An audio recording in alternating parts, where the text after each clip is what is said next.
targeted quite a bit.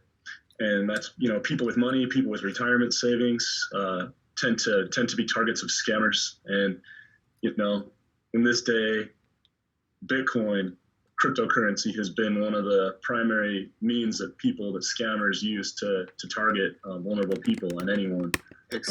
So just to kind of get started, Strat talked about my background. I work cryptocurrency centered investigations, fraud, crime related to drug trafficking, and also anything that kind of happens on the dark web, and then also anyone that gets involved in scams and frauds where Bitcoin is the way. So I have a lot to kind of go over, and I don't want to take too much time, so I'm going to go ahead and get started. Okay, so examples of cryptocurrency. Some of you may be aware, have heard the term Bitcoin. Maybe you, I don't want to speak assuming that everybody knows what it is. So I'm just going to kind of, it's a digital currency. It's essentially anything that someone decides to place value on, and a lot of people decide, hey, this is what we're going to place value on. That's essentially what Bitcoin is. To kind of go through it, somebody that can explain it better is this little girl. So I'm going to go ahead and play this video real quick.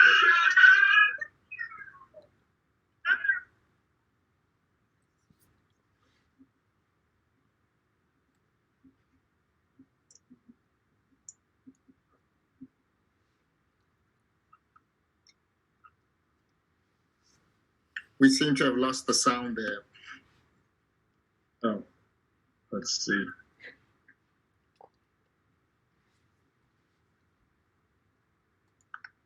Is that sound not working? Yes, the sound is not playing. Shoot. I don't know how to get the sound to come through. Well, we can cut. Is it something we can come back to at the end? Or? Yeah, we can come back to this at the end. Essentially, this little girl explains that cryptocurrency, Bitcoin, it's decentralized. It's sorry, let me just go back to this. So essentially, Bitcoin, it's a way for people to transfer money. It's a cryptocurrency. It's one of many. Ethereum is one. Ripple, Monero. You've heard of Dogecoin. Unfortunately, I wish we could get this sound to work. But anyway, so some people might have a question. Well, where does Bitcoin come from?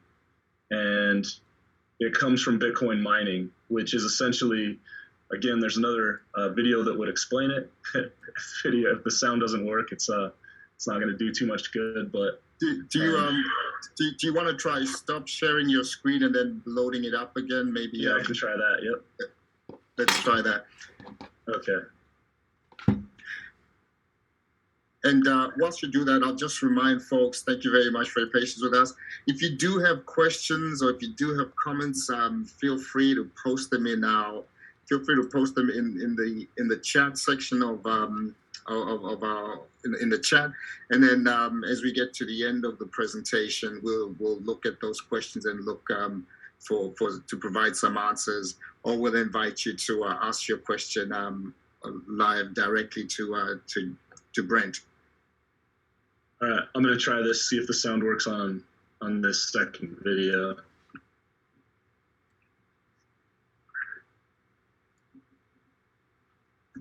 Can you hear any sound on that? No, can't hear any on this one. Okay, so no sound on that. If you can see it, I'm gonna play it and kind of just explain it okay. as it goes through. So basically, Bitcoin mining is essentially people get supercomputers or groups, they'll call them mining pools, and they solve complex algorithms that the reward is Bitcoin. So they do two things. They mine Bitcoins, which is solving these complex algorithms using supercomputers, basically, or just groups of computers. Requires a lot of electricity, a lot of energy to do that. And then The second thing that they do is they confirm Bitcoin transactions. So when two people transfer Bitcoin one to another, that has to be confirmed on the blockchain, which is, it's essentially like a ledger. If anybody works with accounting, you keep a ledger of all the transactions. There's a digital ledger of Bitcoin called the blockchain. So that's what this video is explaining. Wish it had sound, but we don't have to get too deep into that. I just wanted to show kind of part of it because that video goes pretty deep. But the next thing is just talking about what are some of the advantages and disadvantages of Bitcoin. It's anonymous, so it's you make these transactions, and unlike say a bank wire or anything that you would do through a payment app that's going to be tied to an identity, a bank account, these can be completely anonymous. It's inexpensive. There's no transaction fees, there's no wire fees. You don't need a third party. If me and Strat wanted to just do a transaction with Bitcoin, we could literally just do it. No one else has to be involved. It's very, very quick. Sometimes certain bank wire transactions can take a few days to verify, or a check, is a little more timely. But yeah, so it's pretty quick. And there's no restrictions on the payments. You can buy anything. You can sell anything. You can make the payment can be for anything, which kind of feeds into some of the risks. I'll kind of go from the bottom, just kind of talking about it. Your Bitcoin is stored on a wallet, and it's created with what we call a seed key, which is a list of 12 words. It can be 24 words or more. That essentially, if you know those key words, you can recreate a wallet that has the Bitcoin in it. But if you lose the seed key, or if you lose the password to, say, a digital device that you might have, you lose that Bitcoin forever. There was a story recently of a guy that had bought Bitcoin, 7,000 of them back in like 2012, and he couldn't remember his password, and he had 2 more tries before the drive was going to delete, and it had the equivalent of 220 million on it, and he never was able to figure out his password. So the risk of Bitcoin, it's not accepted everywhere. At this point, it's difficult. You can't go buy a gallon of milk with it. It can be difficult to exchange into regular currency. Like if you wanted to trade your Bitcoin into dollars, there is a way to do that, but it's not the easiest. And there are fees if you were to do that, say, at a Bitcoin ATM. The transactions, they're not reversible. So, if I send someone a Venmo and then, oh shoot, I accidentally sent the wrong amount, my friend can easily send the money back to me. But if it's to someone you don't know, on these Bitcoin they're irreversible. The only way would be they could send you another transaction, but there's no way to get that money back, which kind of feeds into the fraud. There's no legal protections. You get scammed on your credit card, there's fraud protections there. But if you get scammed using Bitcoin, there's no legal protections there. So yeah, it can be used for illegal goods and services. It's used on the dark web, drugs, any weapons, illegal services, fraud, credit cards, stolen credit cards, stolen identities. It's all used for that. And so the important thing that I wanted to focus on was how it's prone to theft, frauds, and scams. So we'll talk about some of the most common scams and how to avoid them, just briefly. So, you're going to have somebody might send you an email, and it looks like it's coming from the IRS or from, a education department or like Social Security, and it says, hey, you just need to confirm this, and you click on a link, and then next thing you know, it's asking you to send Bitcoin. You might get asked to get involved in an investment scam, or someone might hit you up on a dating site or Facebook, social media of any kind, and ask for Bitcoin in a fraudulent manner. So, for the investment scams, some of the red flags, the offer seems too good to be true. Someone's telling you, hey, just you've got a Bitcoin right here. Like if this person says here, Simon, your account has possibly been credited 1 BTC. Now today, as of this morning, one Bitcoin is worth about $62,000. So somebody might be tempted to click on that. And then you click on it, and it might say, okay, well, what we need you to do is just send for the fee. We need you to send, say, 0.10 Bitcoin. So 10% of that, which would be $6,000, and then we'll send you the full Bitcoin. And then a lot of people fall for it. It's amazing how successful these scammers are. And I mean, it's their full-time, it's their life, it's their career. These scammers, these fraudsters, we arrest them, we investigate them, we pursue them, and indict them and prosecute them the fullest we can. And we meet them all the time, and it's their life work. They say, hey, if people are willing to give me their money, I'm willing to take it. So there's another one, and this one has a video. I wish this video worked. It's, someone will send you a threatening message, and they'll ask you for payment in cryptocurrency. And if this next video doesn't work, I'm just going to explain what happened with this one. So, yeah, let me know if it's not.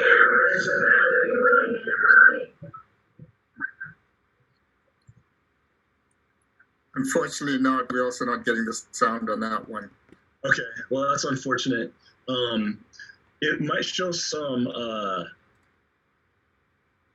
screenshots on this video, so I'm just going to play it anyway, just without the sound, and then you might get to see I'll explain what's happening in the story. So essentially, they're talking about scammers they'll send you an email, and they'll say, hey, I've got your password to your computer. I know what you're involved in. I know the pictures and the videos you have on your computer, and I'm going to prove it. I'm going to send it to your family and your friends. I'm going to ruin your life. I'm going to send it to your employment. Unless you send me, say, you need to send me 20,000 in Bitcoin, or I'm going to ruin your life with this. And they may or may not have your password. In some of these data breaches, like different companies, Target has had it happen. Different credit card companies have had data breaches. They might have your password. And especially when they tell you, hey, I know that this is your password. I have access to all your data. And people get scared and they think, oh, shoot, maybe. And they're banking on somebody is going to be scared. Oh, shoot, I do have something on my computer I shouldn't have. Or, maybe some pictures or some videos. And so they tell the person, and then that person then gets scared and says, well, shoot, I guess I better send the $5,000 or whatever it is. And they'll tell you, go to a Bitcoin ATM and send it here, or else I'm going to ruin your life, And so they do it, and, it's essentially extortion. It's blackmail, and it's very common. So that's what this story is talking about. And it's basically talking about, how to avoid it. One, just assume it's a scam. These are not likely, they send generic things like, hey, I know I found something bad on your computer, but it's rare that they would say, oh, look at this, So just avoid those scams. If you feel like you're getting extorted or blackmailed, you get those messages, best thing, delete, don't respond.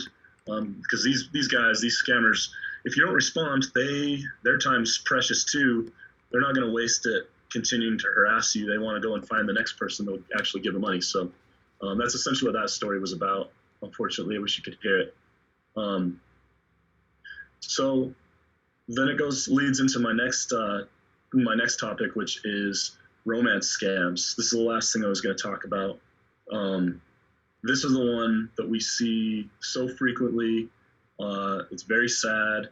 We have one currently where we are working through the details. We want to charge this a scammer with a death charge due to what happened. So scammed an elderly woman out of her life savings, close to $900,000, and she killed herself.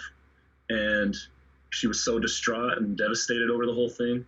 And, this scammer was, it was attributable to that. She was devastated. She lost everything. So I just can't speak enough about how devastating these are. So the red flags to look for, you're on a dating website, someone hits you up. They always have excuses for why they can't video chat, or if they do talk, they sound like they have, maybe they don't sound like who they are. Someone might say, hey, I'm a British citizen working on an oil rig, and that's why I'm away from Wi-Fi or whatever. And or they'll say they're in the military. But if things start to kind of not add up, they can't come visit you. They can't talk on the phone. They're asking for payments. It's more than likely a scam. So this video here, again, I'm going to try to play it. I know the sound isn't going to work, but that's what they're talking about, is a story of a woman. And let's see if we can forward it a little bit. And so this woman, she was asked, she meets a man online. He says, hey, come and I need you to send me some money. I'm working overseas. I work on an oil rig. Here's a bunch of pictures of me. And she's like, oh, wow, I met somebody nice. Okay. And it really is. These guys know exactly what to say to, and when they pose as women too, to target men. It's not just targeting women. They will target men. They'll target women, anyone. And basically make themselves out to sound like they're the best thing that's ever happened to this person. I love you. You're the one for me. They're just, expressing their love. And then of course, they're always going to have the moment where they ask you to send money. And this picture here that they're showing is a Bitcoin ATM. And so in this particular scam, the scammer said, hey, I need you to send me 10,000, go to this Bitcoin ATM and send it to me. And then, then I'll come visit you. And of course she goes and pays it, and she loses the money. And this one was actually beneficial to law enforcement. A task force that we work with was able to trace that money to 7,800 transactions that had been made to this certain Bitcoin wallet. And this is the Secret Service agent that had worked it. And it was an insane scam, insane amount, 118 million that had went to this single Bitcoin wallet. So that's the amount of money that they had gotten people to send. And, there are ways that we can analyze. We can't, trace it to an identity, this certain transaction, but the more data points you can get, the more you can eventually possibly trace it to an identity, especially if they eventually cashed it out through a bank account. So that's kind of more on the investigative side of it. But the thing that's important for all of us to remember, we may be thinking, hey, I would never fall for a scam like this, but every single one of us have a mom, dad, relatives, brothers and sisters that they might. And, anybody can fall victim for these. Anybody can, and that's why they target, dating websites, because what's more vulnerable than, someone who's maybe lonely, or a lot of these, they'll go through obituaries and they'll find someone that recently lost a spouse, or, they'll do that. It's very heartless and evil to target people in their most vulnerable moments. But so that's the lesson here. Do not ever send money to someone that you meet online. And if you're ever, I like to tell this to people, if you're ever thinking about it and you're not sure, hey, is this legit? Is this a scam? Is this real? You can always call. This is our phone number here at the office. Again, my name is Special Agent James, Brent James. You can always call, and you can ask for my squad. You can ask for me, and I'm always happy to take those calls. Also, there is ic3.gov. This is a great resource. This is where we can report scams and frauds once they've happened, or even if they've been attempted. And these are great because then we have a huge database of these that we can trace them back and say, hey, this person here in, say, Omaha, Nebraska had this complaint, and it was this phone number. Oh, you know what? It's the same one that was used here, this one here in Dallas. And then we can tie those together, and we investigate all those leads as far as we can take them. Unfortunately, sometimes, if the criminals cover their tracks, if the fraudsters have left no trail, it's a little harder.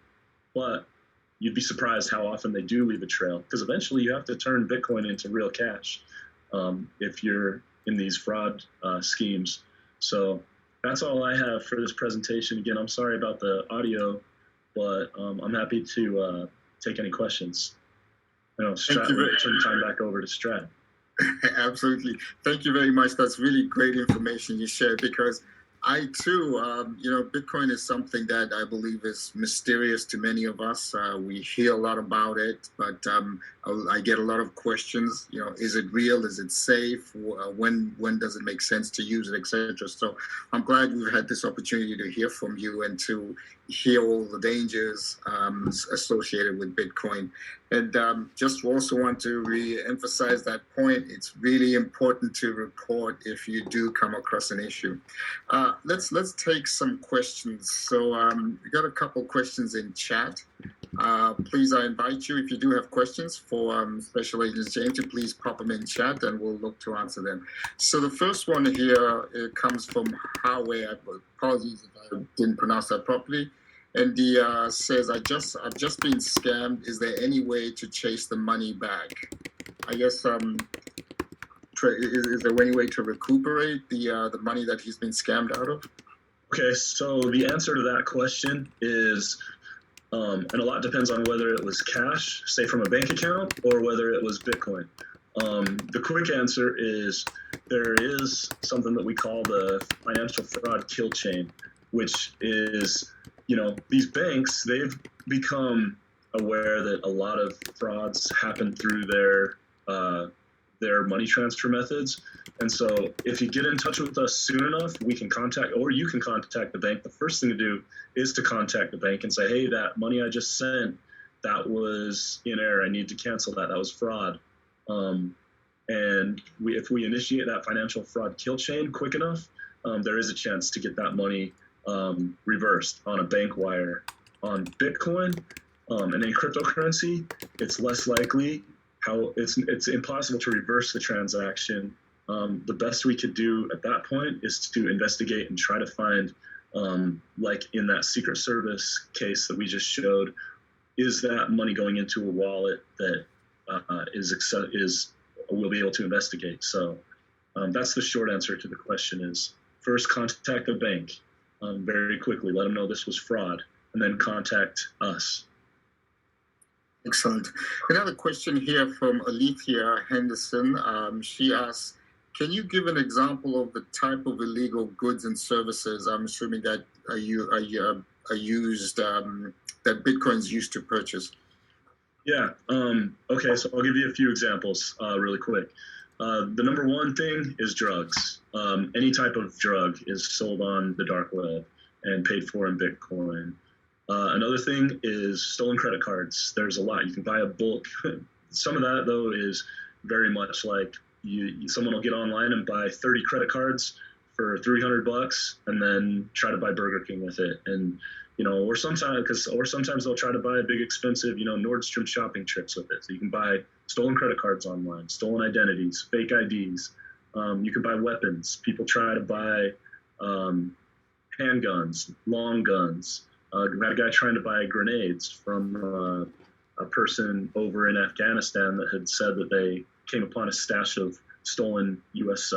equipment. There's people that attempt to do murder for hires, try to hire a hitman online. Essentially, and then, of course, the crimes against children, child pornography, and that is found on the dark web. And that's a very high priority, obviously, for law enforcement.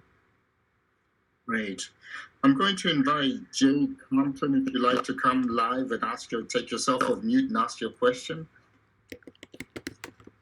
Jay, do you have a question about a Roman scam? Would you like to ask the question? Okay. Jade's question is basically, she says she's a victim of a Sazu Pan romance scam. They're all over social media. Can you talk a little bit about that, how it works? About how romance scams in general work? Her particular one is the Sazu Pan romance scam. Yeah, I'd have to see that spelled out to see it. I can't see any of the chats right now. Okay.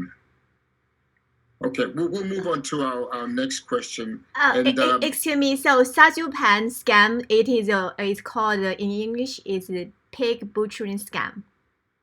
So is it exactly the same as the romantic scam? Also with the investment. cryptocurrency type of scam. They call the victims are pigs. That's why they call this is pig butchering scam. 杀猪盘 is a Chinese name for this type of scam. Okay, yeah, I'm not aware of those, so I would be very curious to. I mean, I can do my own research to look into them, and Okay. I'm sure in my group someone has worked those before. But I would be very curious to know what that specific targeting the pig butchering scam. Okay, appreciate that. Thank you very much for coming on and sharing your question. I'm also going to invite Sharita, who has a question on the NFTs. NFTs are becoming very popular these days. Could you share some thoughts about this? Sounds like prime targets for fraud or owning a virtual property. Sharita, would you care to say more about your question? I was just curious because I see NFTs being traded lately. That's a very popular thing right now, and in my opinion, that is prime target for fraud. You're selling a virtual property, but I also see big names who have invested in NFTs. So, what are your thoughts about that? Yeah, NFTs. A lot of them are tied to. You can tie it to any virtual property. People tie them to artwork, and that's been so far in our investigative circles. That's been where we've seen it a lot because there's certain artwork that has very high values, and they'll sell an NFT of it. So essentially, you own the intellectual property for, say, like a Picasso painting or something like that. Yeah, they are very ripe for fraud. They have to get, they're tied to like blockchain technology as well as far as verifying their authenticity. So, but it's still sort of the wild, wild west in the early stages of those. So they are, ripe for fraud. I would say, and I don't think enough people kind of do stuff like this, but if anybody, and sometimes people do, but if anybody is like considering an investment type of opportunity, such as an NFT, a lot of times people will come to us after the fact and say, hey, I got scammed or whatever, or I made this transaction and what do you think? And you can always come to us beforehand and we're happy to take a look at something that you think might be suspicious or, we can't in the end give you like legal advice or investment advice. But I'm happy to tell somebody when I see something, hey, this appears to me to be fraudulent based on this. And people, could save themselves a lot of trouble doing that. Great. Thank you very much for that. And for those of us who are not familiar with NFTs, what does that stand for? Let's see. Non-fungible transaction. Yeah, it's essentially the intellectual property, or basically it's essentially a virtual asset. Like it can be for anything or anyone. You could say like, I have a Michael Jordan rookie card, have the NFT for that, or an original song or an original movie or anything. Great, thank you very much. All right. The next, I'm going to invite Stacy. She has a question about if scammers are located in other parts of the world. Stacy, are you with us? Yes, I'm here. Thank you. Please ask your question. Thank you. Yeah, if those scammers are located in Southeast Asia or in Middle East, those countries, is the FBI will be able to trace them because those locations are local governments are corrupted. So if in those cases, so we do not know if there is any solution for that, for recovering victims' money from those countries' scammers. Yeah, that's an excellent question. Thank you for that. Yeah, scammers do try to go to safe harbor countries where, the U.S. we don't have an extradition treaty with. So, for example, however, sometimes there are ways to work around that. For example, a popular place for scammers from, say, Nigeria or anywhere, they'll go to Dubai. And just this past summer, we had a scammer, an individual. He was very big time in that game, in the schemes, and we found out he was living in Dubai, but we don't have an extradition treaty with them. However, every country in the world is covered geographically by basically a satellite FBI office. We call it a legal attaché. They're usually attached to the embassies. So essentially, anywhere in the world, there is a group of FBI that handles matters in that part of the world. So, for example, in this particular situation with Dubai, we do have legal contacts and law enforcement contacts with, Dubai National Police over there and in the UAE, and they worked with us kind of unofficially, even though we didn't have an extradition treaty. Since we have a good relationship with them, we worked with them. They arrested the individual, and then they passed him on to us, just as a show of good faith. They didn't have to do that, but they did. And some countries will do that. You can probably guess the countries that would never do that, but there are countries that, even though we don't have a formal extradition treaty, will be cooperative. But yeah, no, that's a great question, because yeah, scammers do try to find countries to hide. But how about Cambodia, Philippines, Myanmar, or like those kind of countries? Yeah, no, we have good relationships with those countries. They're very they're cooperative with us in certain matters, especially when it's in their best interest. For example, in those countries, some of the big crimes that they depend a lot on our help on is, the child sex tourism crimes. So they can be cooperative with us. However, you're right. The fact that you brought up with the government corruption, right? A lot of times, somebody getting arrested, there can be corruption there, and that's something that we have to try to work around. But it's at least worth the effort, and that's why we have our groups over there of FBI, of American law enforcement that attempt to navigate these matters. And I don't think it has to be like there's no chance we can ever solve a certain crime. We at least will make an attempt. So. Okay. Yes, we're learning that you are in the FBI is in a really tough place as more of crime becomes digital. People can participate in it from any part of the world. So that really puts us in danger to be safe online. That's why I think having Cybersecurity Awareness Month really helps us in terms of educating us about the different dangers about the cyber world. Really appreciate all the questions and comments. I also just want to thank Dave for sharing links to the videos that we tried to play earlier. So if you look in chat, you'll see a couple of links in there to the mining video, and I think to the little girl. I think those are YouTube videos. Thank you very much for sharing those.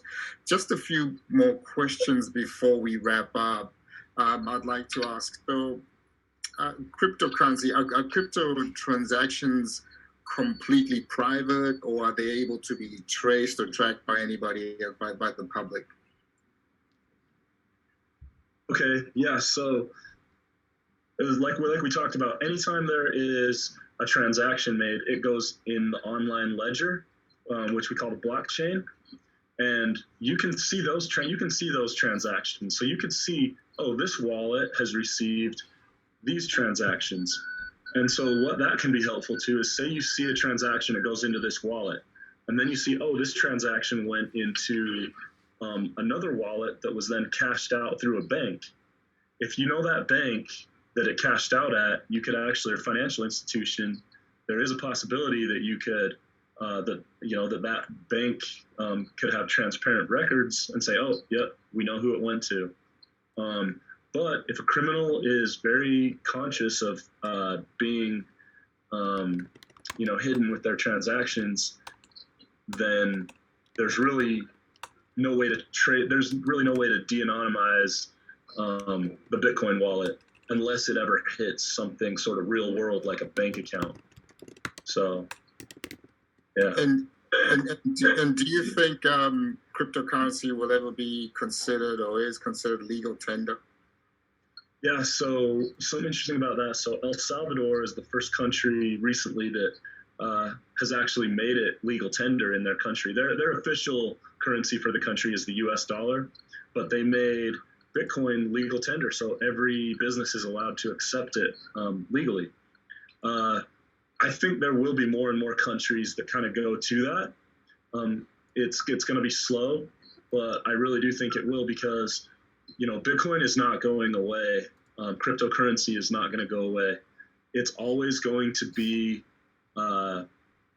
basically a secondary way for people to make transactions aside from paper dollars. So this is just my opinion. It's never going away, and the real question is it going to be regulated, and how will it be regulated? But just like everything else, sort of the outlaws always find a way to stay kind of one step ahead of government regulation. So, but I do believe that the government will figure out a way to attempt to regulate it. Absolutely.